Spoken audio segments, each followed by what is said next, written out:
प्रधानमंत्री नरेंद्र मोदी ने कहा है कि देश ने प्रतिस्पर्धा, पूंजी, भागीदारी और प्रौद्योगिकी को बढ़ावा देने के लिए कोयला और खनन क्षेत्र को पूरी तरह खोलने का बड़ा फैसला लिया है।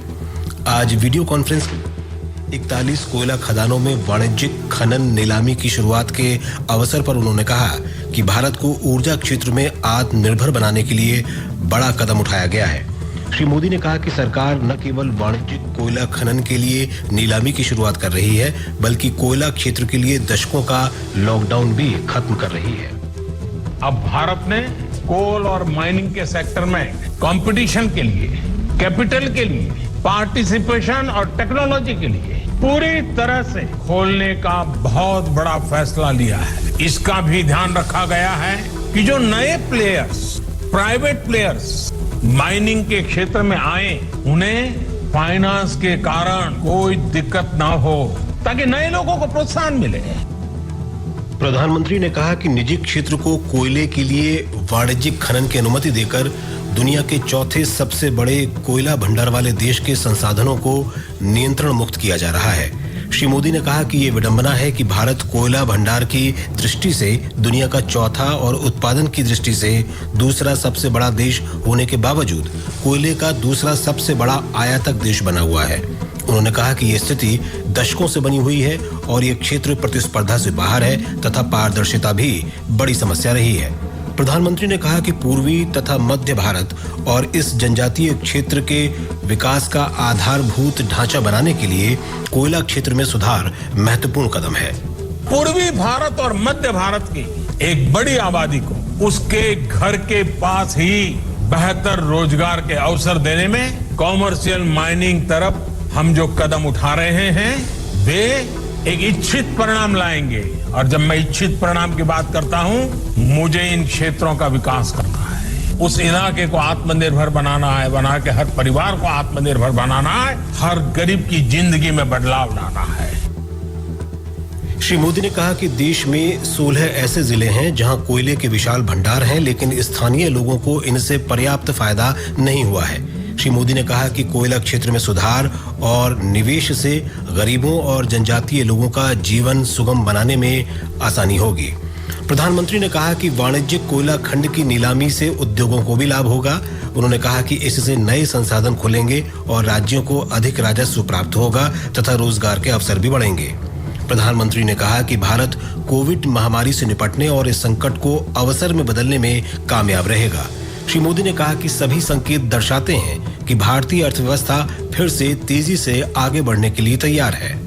कोरोना के इस संकट ने भारत को आत्मनिर्भर भारत, सेल्फ रिलायंट होने का सबक भी दिया है। आत्मनिर्भर भारत यानी भारत इंपोर्ट पर अपनी निर्भरता कम करेगा। आत्मनिर्भर भारत यानी भारत इंपोर्ट पर खर्च होने वाली लाखों करोड़ों रुपयों की विदेशी मुद्रा बचाएगा और देश के गरीबों के कल्याण के लिए काम में लाएगा। आत्मनिर्भर भारत यानी भारत को इंपोर्ट न करना पड़े, इसके लिए वो अपने ही देश में साधन और संसाधन विकसित करने की दिशा में लगातार प्रयास करेगा, आगे बढ़ेगा। प्रधानमंत्री नरेंद्र मोदी शनिवार को ग्रामीण क्षेत्रों में आजीविका के साधन उपलब्ध कराने की व्यापक योजना गरीब कल्याण रोजगार अभियान की शुरुआत करेंगे।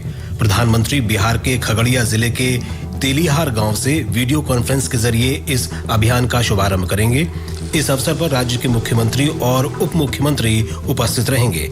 इस योजना का उद्देश्य अपने राज्यों को लौटे मजदूरों और ग्रामीण लोगों को आजीविका के साधन और अवसर उपलब्ध कराना है। वित्त मंत्री निर्मला सीतारामन ने आज नई दिल्ली में पत्रकारों को इस योजना की जानकारी देते हुए बताया कि 50,000 करोड़ रुपए के परिव्यय के साथ शुरू की जा रही इस योजना को देश के 6 राज्यों बिहार, उत्तर प्रदेश, मध्य प्रदेश, झारखंड और ओडिशा के 116 जिलों में लागू किया जाएगा। उन्होंने कहा कि लॉकडाउन के दौरान देश भर से प्रवासी श्रमिक अपने गांवों को लौटना चाहते थे। केंद्र और राज्य सरकार ने इसकी व्यवस्था की। सीतारामन ने कहा कि योजना को लागू करने के लिए सरकार ने खास तौर से उन जिलों पर ध्यान केंद्रित किया है जहां बड़ी संख्या में श्रमिक लौटे हैं। वित्त मंत्री ने कहा कि केंद्र और राज्य सरकारों ने ऐसे श्रमिकों को उनकी दक्षता के हिसाब से रोजगार के अवसर उपलब्ध कराने की योजना बनाई है। सार्वजनिक क्षेत्र के बैंकों ने अब तक सूक्ष्म, लघु और मध्यम उद्यमों को 18,306 करोड़ रुपए के कर्ज वितरित किए हैं। हमारे संवाददाता ने बताया है कि आत्मनिर्भर भारत अभियान पैकेज की 100% आपात ऋण गारंटी योजना के तहत इन बैंकों ने करीब 32,000 करोड़ रुपए के ऋण को भी मंजूरी दी है। इस योजना के तहत भारतीय स्टेट बैंक और उसके बाद कैनरा बैंक द्वारा सबसे अधिक लोन का वितरण किया गया है। अब तक एसबीआई ने 9,488 करोड़ रुपए का वितरण किया है, जबकि 1,619 करोड़ रुपए कैनरा बैंक द्वारा वितरित किए गए हैं। आपातकालीन क्रेडिट लाइन गारंटी योजना को कोविड-19 और उसके परिणाम स्वरूप हुए लॉकडाउन के कारण पैदा हुए अभूतपूर्व संकट से निपटने के लिए तैयार किया गया है। इस संकट ने सूक्ष्म, लघु और मझोले उद्योगों को प्रभावित किया है। इस योजना का उद्देश्य इन उद्योगों द्वारा झेले जा रहे आर्थिक संकट को कम करना है, जिससे उन्हें गारंटी युक्त आपातकालीन क्रेडिट लाइन के रूप में 3 लाख करोड़ रुपए तक की अतिरिक्त धनराशि प्रदान की जा सके। योजना का मुख्य उद्देश्य बैंकों, वित्तीय संस्थानों और गैर बैंकिंग वित्तीय कंपनियों जैसे ऋण देने वाले संस्थानों को प्रोत्साहन देना है। भूपेंद्र सिंह, आकाशवाणी समाचार, दिल्ली। ये समाचार आकाशवाणी से प्रसारित किए जा रहे हैं। भारत को 2 साल के लिए संयुक्त राष्ट्र सुरक्षा परिषद का अस्थायी सदस्य चुना गया है।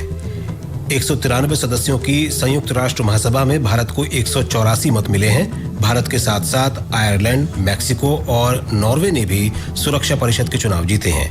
भारत एशिया प्रशांत क्षेत्र से 2021-22 के लिए अस्थायी सदस्यता का एकमात्र उम्मीदवार था।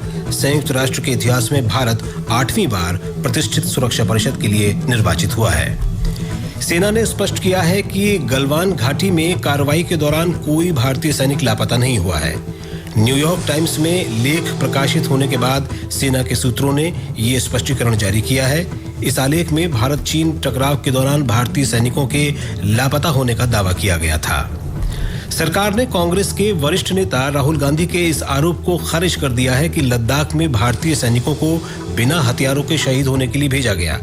विदेश मंत्री डॉक्टर एस जयशंकर ने कहा कि सीमा की रक्षा करने वाले सभी भारतीय सैनिक हमेशा हथियार लेकर चलते हैं। उन्होंने कहा कि 1996 और 2005 के समझौतों के अनुसार ये परंपरा लंबे समय से चली आ रही है कि आमना सामना होने पर हथियार न चलाए जाएं। इससे पहले दिन में श्री राहुल गांधी ने सवाल उठाया था कि लद्दाख में भारतीय सैनिकों को निहत्थे शहीद होने के लिए क्यों भेजा गया और उन्हें इस खतरे में डालने के लिए कौन जिम्मेदार है। केंद्रीय मंत्री प्रकाश जावड़ेकर ने कहा है कि भारत हमेशा शांति के पक्ष में रहा है और शांति चाहता है, लेकिन आवश्यकता अनुसार माकूल जवाब देने में भी उसे कोई संकोच नहीं है। भोपाल में आकाशवाणी समाचार से बातचीत में श्री जावड़ेकर ने कहा कि देश एकजुट है और अपने सैनिकों के साथ खड़ा है। उन्होंने शहीद सैनिकों को श्रद्धांजलि अर्पित की। भारतीय समर्पित माल ढुलाई गलियारा निगम DFCCIL ने चीन की company Beijing national railway research and design institute of signal and communication group limited के साथ किया गया अनुबंध समाप्त करने का फैसला किया है।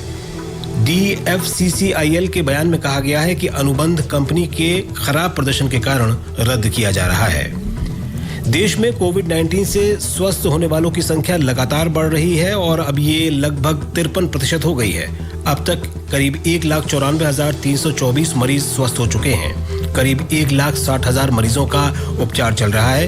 केंद्रीय स्वास्थ्य और परिवार कल्याण मंत्रालय के अधिकारी ने बताया है कि पिछले 24 घंटे के दौरान 1,65,000 से अधिक कोविड नमूनों की जांच की गई। अब तक 62 लाख से अधिक नमूनों की जांच की जा चुकी है। जांच में तेजी लाने के लिए सरकारी प्रयोगशाला की संख्या बढ़ाकर 699, जबकि निजी प्रयोगशालाओं की संख्या बढ़ाकर 254 कर दी गई है। केंद्र सरकार ने दिल्ली में 169 नए केंद्रों में कोविड-19 के 6 लाख त्वरित एंटीजन परीक्षण कराने की योजना बनाई है। राष्ट्रीय राजधानी में पत्रकारों से बातचीत में गृह राज्य मंत्री जी किशन रेड्डी ने कहा कि दक्षिण कोरिया से खरीदी गई 50,000 किट शहर में इन परीक्षण केंद्रों पर पहुंचा दी गई हैं। उन्होंने ये भी कहा कि केंद्र सरकार ने दिल्ली में विभिन्न अस्पतालों को 500 अतिरिक्त वेंटिलेटर और 650 एम्बुलेंस वाहन उपलब्ध कराए हैं। इसके साथ ही ये समाचार बुलेटिन समाप्त हुआ। तमाम दिन भर की खबरों के लिए चैनल को सब्सक्राइब करें और वीडियो को शेयर करें।